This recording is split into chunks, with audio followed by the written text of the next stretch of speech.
Dans ce tutoriel, on va vous parler du modèle de la boîte, le CSS Box Model. Pour bien comprendre la mise en page web, il faut comprendre que chaque élément de la page est une boîte.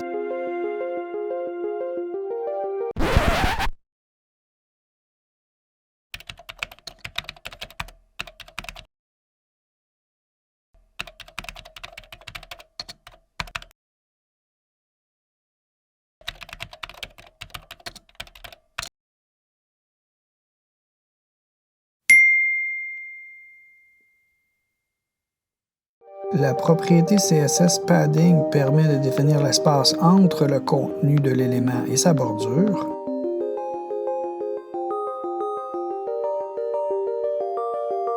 La propriété Border définit un contour à l'élément. C'est une propriété raccourcie qui comprend une couleur, un style et une épaisseur.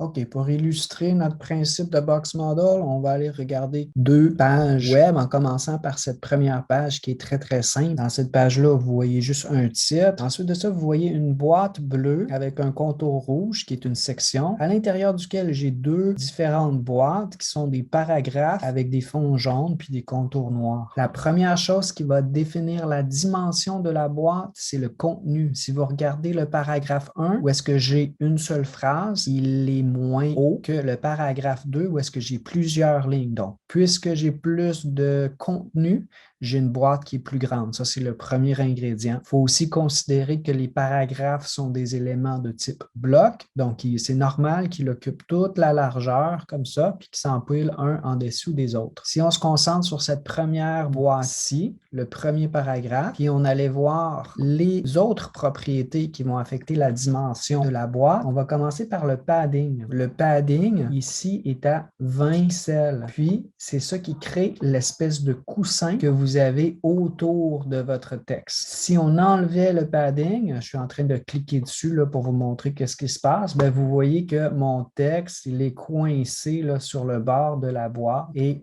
ça manque un peu d'espacement. Bien sûr que pour les valeurs de padding, vous pouvez mettre des pourcentages ou autres. Ici, je l'ai juste mis en pixels pour faciliter la compréhension. Ensuite de ça, vous avez ce qu'on appelle un border qui est le contour, la petite ligne noire que vous voyez. Et si on voulait, on pourrait le mettre un petit peu plus épais. Maintenant, vous voyez bien le contour. Il faut se rappeler aussi que contour, c'est une propriété raccourcie. Donc, 4 pixels, c'est la largeur. Solide, c'est le type. Puis black, c'est la couleur. C'est une propriété raccourcie pour toutes les propriétés auxquelles ça correspond. Mais vous voyez que c'est une longue liste. Fait qu'évidemment, on va préférer d'utiliser la petite formule raccourcie comme ça. On va voir un exemple d'un site où est-ce que c'est un petit peu plus concret peut-être là, que juste des carrés de couleurs. Je vais aller voir le site suivant. C'est un faux site là, pour un faux festival musical. Je voulais vous montrer, dans le fond, l'effet sur le padding. Pour commencer, là, si vous regardez mon texte, on voit qu'il y a un petit peu d'espace entre l'espèce de rectangle qui contient le texte puis l'image. Ça, c'est notre padding. Si on allait l'enlever, encore une fois, on aurait ce sentiment là, que notre texte vient directement sur le contour de la boîte puis qu'il manque peut-être d'espacement.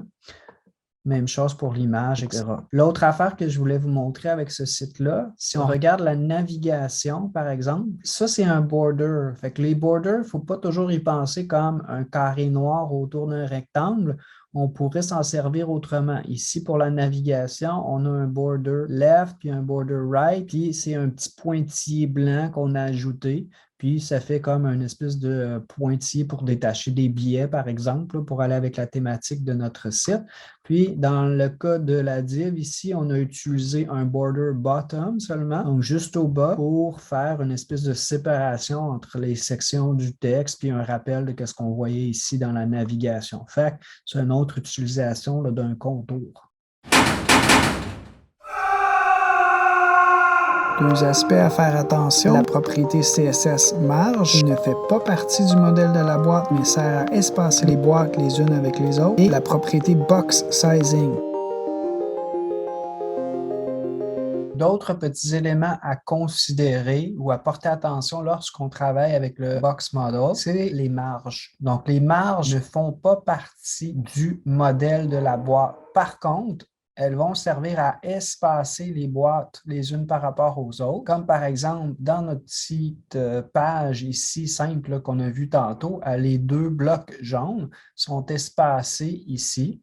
Puis ça, c'est fait avec les marges. Donc, si je flotte ici, vous allez le voir apparaître en orangé. Et si j'enlève les marges qu'on a appliquées, vous voyez que mes éléments vont devenir collés comme ça. Évidemment que pour avoir une mise en page qui est agréable puis aérée, c'est souvent utile d'ajouter des marges, mais ces marges-là ne sont pas calculées ou considérées à l'intérieur du modèle de la boîte. Un autre petit élément que vous pourriez regarder lorsque vous inspectez votre page, ici je suis sur Chrome, on a un petit outil qui peut être pratique. Donc, vous voyez ici les éléments dont on a parlé. Ici, vous avez le contenu, ensuite le padding qui s'ajoute à ça, la bordure s'il y en a une ou le border, puis ensuite les marges qui se trouvent autour de notre élément. Donc, le modèle de la boîte est très bien illustré ici. Une dernière chose par rapport aux marges, ce n'est pas parce que vous n'avez pas déclaré des marges ou du padding qu'il n'y en a pas nécessairement. Dans nos navigateurs, on a ce qu'on appelle des User Agent Style Sheets. Ce sont les styles CSS par défaut des éléments. Donc, certains éléments, comme des paragraphes, comme un H1, peuvent avoir des marges ou du padding ou une taille de la police qui a été déterminée. Et souvent, vous allez voir, les gens vont canceller ou remplacer les marges par défaut pour mettre leur propre valeur. On va revenir là-dessus dans un autre tutoriel. Si on regarde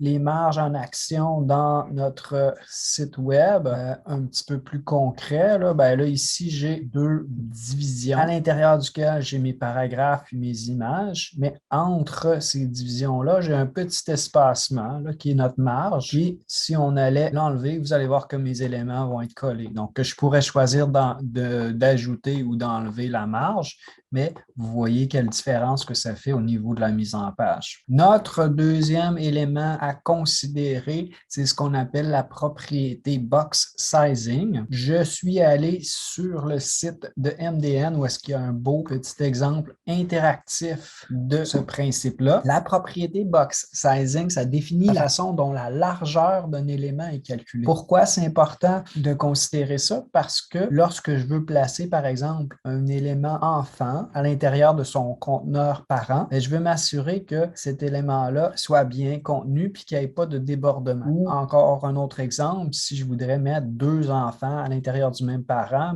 puis je veux qu'ils soient côte à côte, il faut que je comprenne la taille de ces éléments-là. Donc, je veux bien contrôler ma mise en page. Box sizing, sa valeur par défaut, c'est content box. Comment le calcul va être fait? Comme ici, on voit largeur, c'est 100%. On va ajouter à ça le contour border. Ici, j'ai 10 pixels. Je vais en avoir à gauche et à droite, donc ça va me donner plus 20. Le padding, ici, j'en ai encore une fois à gauche puis à droite, ça va faire plus 10. À ce moment-là, j'aurai 100% plus 30 pixels, ce qui crée notre débordement ici. Ce que les auteurs en CSS vont préférer faire souvent pour un élément ou pour l'ensemble des éléments de leur site, c'est changer le calcul du box sizing à border box. À ce moment-là, ce qui va se produire, c'est que la valeur qui va être considérée au final, ça va être largeur, border, padding, et contenu vont être ajustés en fonction de cette valeur-là. Donc, dans cet exemple-ci, le total dépassera jamais 100%. À ce moment-là, comme vous voyez dans l'exemple interactif ici, l'enfant va pouvoir être placé à l'intérieur de son parent sans débordement. C'est sûr qu'il s'agit de notions que vous allez devoir approfondir un petit peu plus, puis qu'on y reviendra dans d'autres tutoriels.